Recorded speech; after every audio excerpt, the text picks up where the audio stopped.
Hello, everyone. Thank you so much for joining me. I'm very honored to be here, to be part of the Innovation Summit. I hope everyone's enjoying it and getting something out of it. And I really hope people get something out of this talk. Um, we're all here for the Innovation Summit. So I want to talk a little bit about innovation. Stall-based occupancy monitoring is really about understanding the real-time occupancy state of every stall in your parking asset portfolio, or subset of those stalls. But what do we mean by innovation? I mean, we're at the Innovation Summit. Obviously, innovation is about trying something new. It's about having an idea and trying it out. And with every innovation, there's an element of risk. There's risk that it might not work out. That's actually the nature of it. It's not often spoken about, but if you're trying something new, it's a bit of an experiment. It could fail. And that's one of the things that holds back innovation. And it's good to be aware of it. So you guys heard about the intro to me before this started. Just wanted to add that I'm personally fairly new to parking, probably in the last 3 years, but I've learned a lot pretty quickly. I've gone to conferences, I've read books, I've talked to so many people, and I'm just fascinated by the industry. I really enjoy being a part of the industry right now. I believe it's going through a transformation right now where we're really looking at data to drive some of our decision making and to really, drive basically the optimization of our parking assets. So it's very exciting for me, and technology is a big driver there, and that's really, I'll talk a lot more about that today. So speaking of innovation, I want to start off by telling a little bit of a story about basically my favorite project in the parking industry, the SF Park pilot project that took place in San Francisco back in around 2010, 2011. Really, really interesting project. It was pretty big. I think there was around 18,000 stalls, and they monitored them for 2 or 3 years. And really what was driving that pilot was they're really looking for better ways to manage parking. They're really looking to really improve things through data-driven solutions, like wayfinding guidance, what they were calling demand response pricing, which is often called dynamic pricing. Essentially, that's just being able to adjust pricing based on the real-time occupancy of the parking assets at any particular moment. So for 10 years ago, I mean, that was really quite innovative and exciting. So what's also very interesting is that they found some amazing results. So they were able to achieve lower average parking price across their portfolio, but actually increase their net parking revenue. It's just mind-blowing, actually, when you think about that. And they were able to also achieve higher availability of spaces for on-street parking. They were able to achieve higher payment compliance. Meanwhile, they were able to decrease search times for parking spots. There's less cruising, less congestion, and of course, all the benefits that goes along with that, like lower GHG, as well as safer streets and all that good stuff that comes along with that. So what's interesting to me also is that, these were dramatic improvements and optimizations to their parking. And it was curious to me, why wasn't this, adopted? And in fact, this project ended. It didn't continue on. Why was that? So I dove in deeper, and a foundational part of this system working is really about that understanding the real-time occupancy state of all of your stalls. And they use many different types of technologies and sensors from many different companies, and they were able to get varying degrees of accuracy, reliability from those sensors. But unfortunately, eventually all those sensors failed after 2 years or 3 years.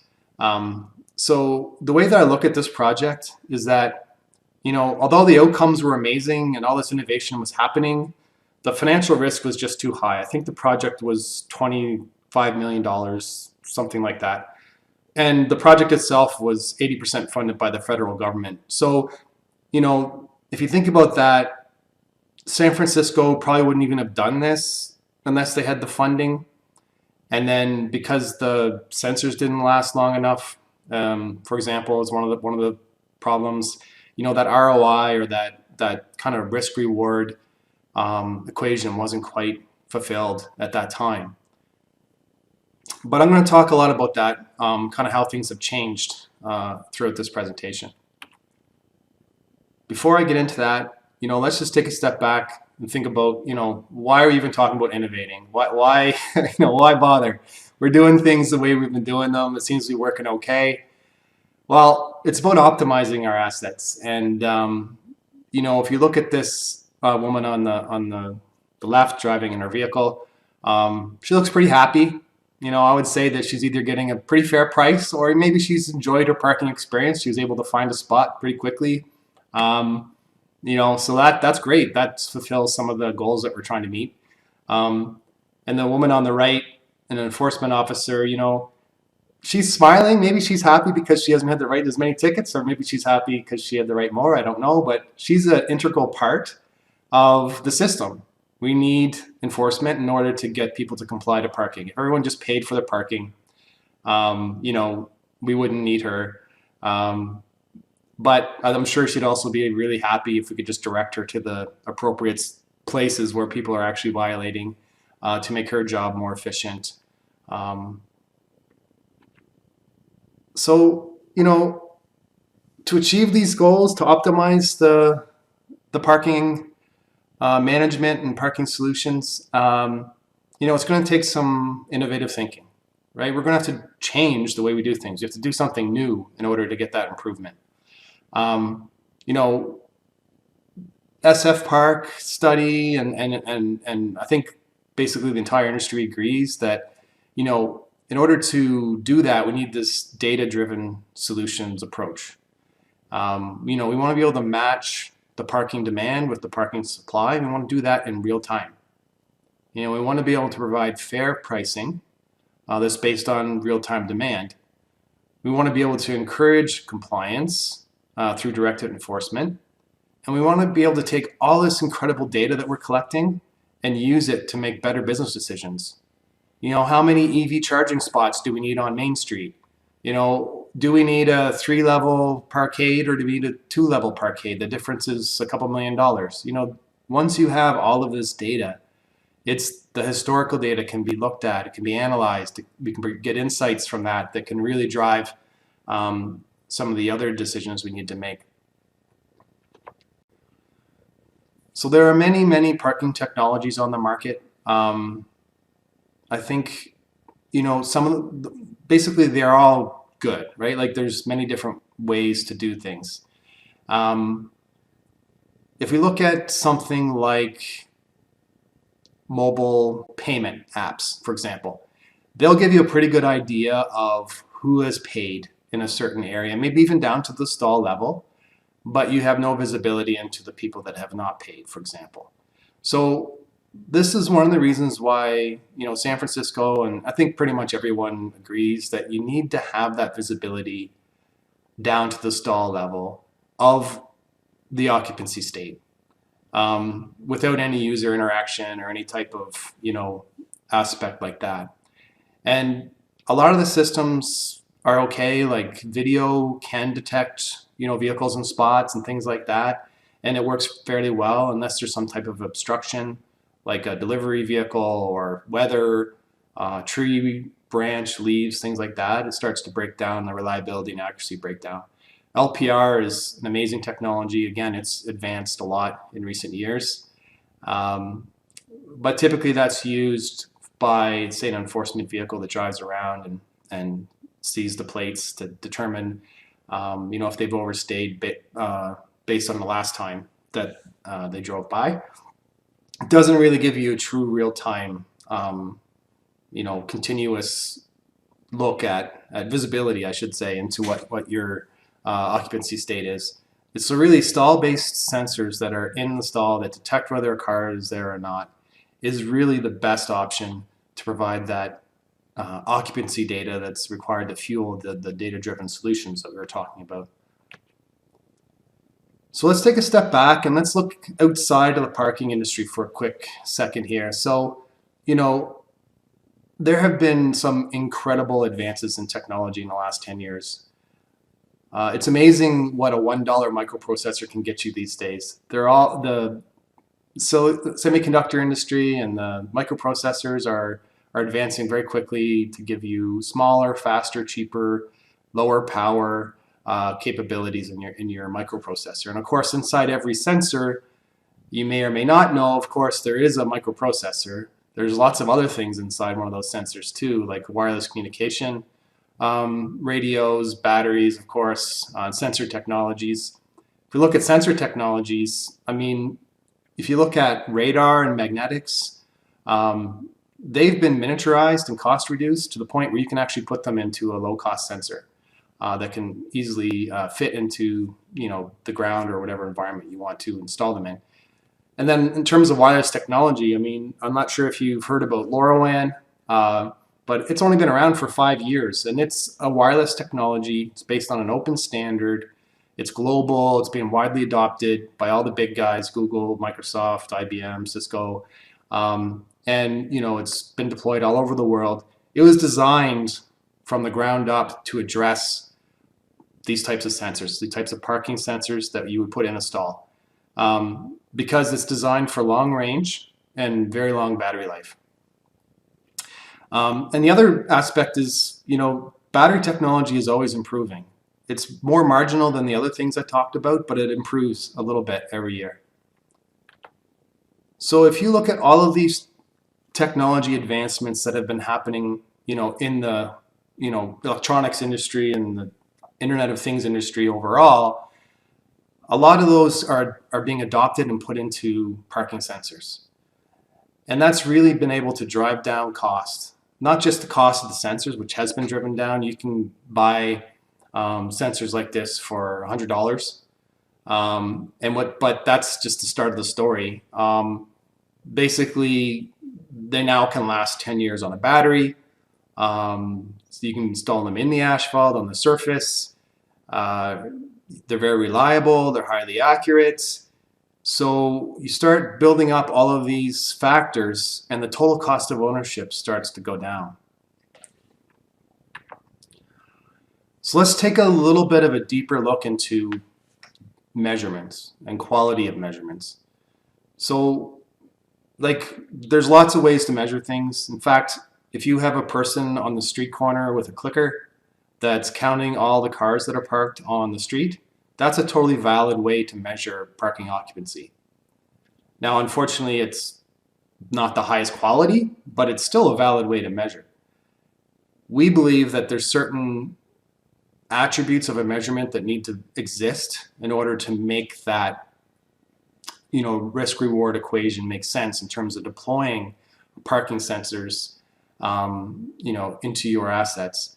For example, accuracy. We believe that needs to be 98, 99% accurate. It's not good enough to have 90%. If you think about that, if you have 1,000 stalls, that's 100 stalls that are guessed, may not be the correct state. That's just unacceptable. So that accuracy aspect has to be super high. And then also reliability. If you have a really accurate sensor, but it's not reliable. In other words, it doesn't report in half the time, or it dies after a certain amount of time. That's just unacceptable. We believe you need 2 or 3 nines reliability in order to make this whole system work for the economics aspect of it.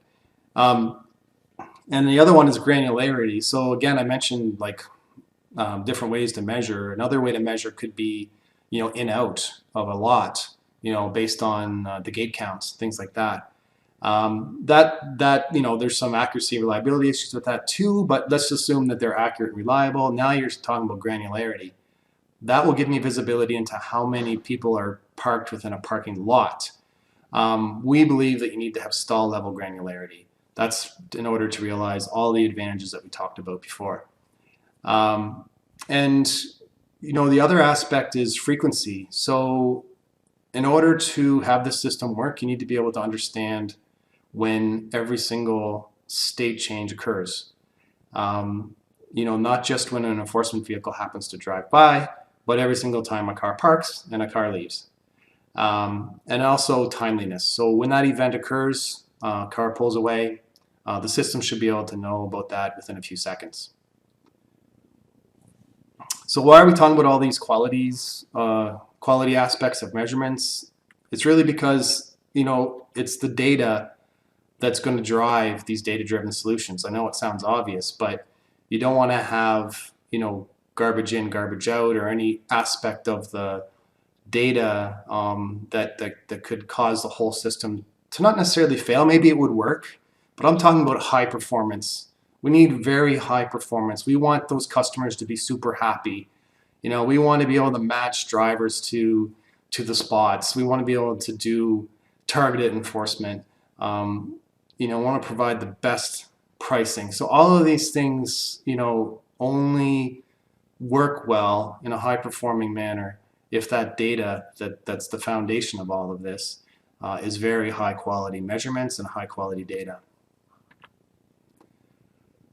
And a lot of this that we're talking about, the quality of the data, the accuracy, reliability, the lifetime of the sensors, the type of wireless communication. Maybe it's like with LoRaWAN, you need maybe 2 or 3 gateways. For Wi-Fi, you might need 100. These are all part of that kind of risk profile, because we really want to get that overall total cost of ownership as low as possible, because the biggest risk really is the financial risk. So because of all the advances we talked about and all of the technologies that have come around in the last 10 years, the timing is way better now than it was 10 years ago during the SF Park project. Having said that, the values are still there. The value has, if anything, increased. Here's some stuff that the SF Park discovered.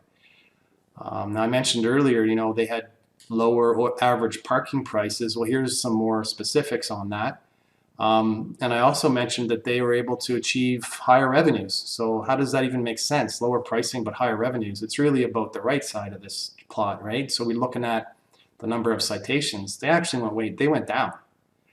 And that really tells me that, I'm sure the enforcement activities were the same. So why did the citations go down? The only reason is because people are actually paying more. People are actually complying.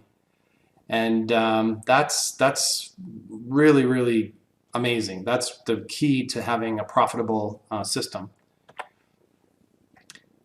And then the other benefits, as I mentioned, like there's the parking search times went way down because of the wayfinding and the guidance, all based on real-time occupancy. They went way down, like significantly, you can see here. And of course, that makes the road safer. It reduces greenhouse gas emissions. And basically parking or driver frustration goes down, congestion goes down, speeds go down. It's really a huge aspect to the overall mobility of your city. So with all of these values, all these outcomes and rewards, it's really driving innovation in the parking industry. Everyone is paying attention, they're adopting data-driven solutions, and they realize that the only way to get these types of optimizations is through data-driven solutions. So if that's pretty much universally understood, then let's just go down a couple more layers. So if data-driven solutions are the only way to accomplish this, the data-driven solutions are only as good as the quality of the data that is fueling the solution. The highest quality data can only be achieved with stall-based occupancy sensors, and that's because of the measurement qualities we talked about and the other aspects that allow it to be the highest performing option at the lowest cost. And these requirements can only be met today thanks to the advances in all of the stall-based sensor technologies and other technologies in the industry. So in conclusion, remember our goal at the beginning. We really just want to provide the best experience for the fairest price while making a healthy profit. Stall-based monitoring data is the foundational aspect that's going to fuel all those data-driven solutions.